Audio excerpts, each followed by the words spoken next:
Every time a request hits your server, two different questions needs to be answered. First, who is this? You need to verify the identity of the client. Second, what are they allowed to do?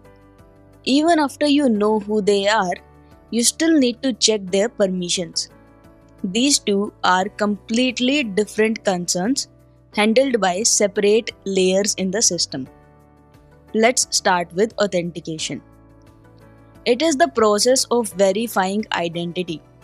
The system is asking, prove you are who you claim to be. There are several common mechanisms for this. Password-based oath. Client provides username and password. Token-based authentication uses JWTs, JSON Web Tokens, which are issued after login. These are cryptographically signed and stateless. Comment JWT in the comment section if you want me to make a detailed video on this topic.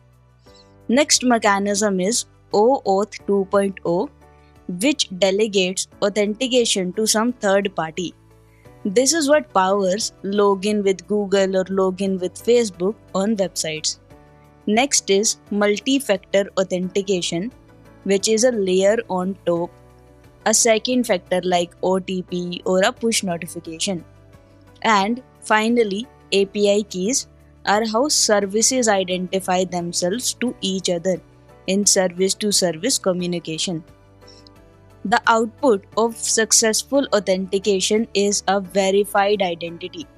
If it fails, you get a 401 HTTP error. Authorization comes after authentication. The question now is, does this verified identity have permission to do what it is trying to do? The most common model is RBAC, role-based access control, where permissions are assigned to roles like admin, viewer, contributor, etc. Next is ABAC, attribute-based access control. It gets more granular, which factor in things like department, location, time of the day, etc. Next is ACLs. ACL stands for Access Control List. It defines permissions explicitly per resource. And finally, OAuth scopes, which limit what a token can actually do.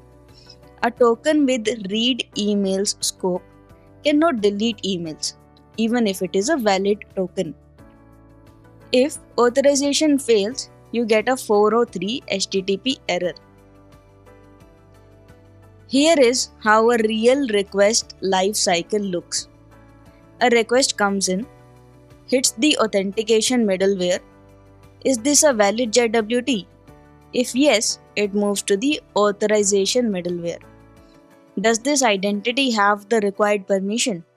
If both checks pass, the request reaches the handler.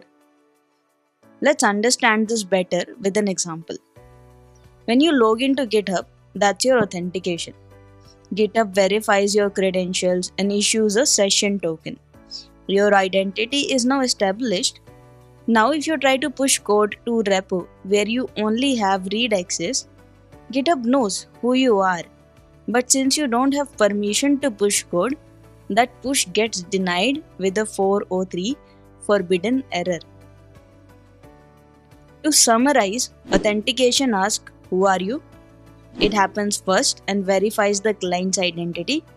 Authorization asks, what can you do? It happens after authentication and outputs an allow or deny decision based on client's permissions. That's it for today's video. I hope you now understand the difference between authentication and authorization. If yes, then please do like this video and comment down if you have any questions or if you want me to cover any other topic. Subscribe for more such content. See you in the next one.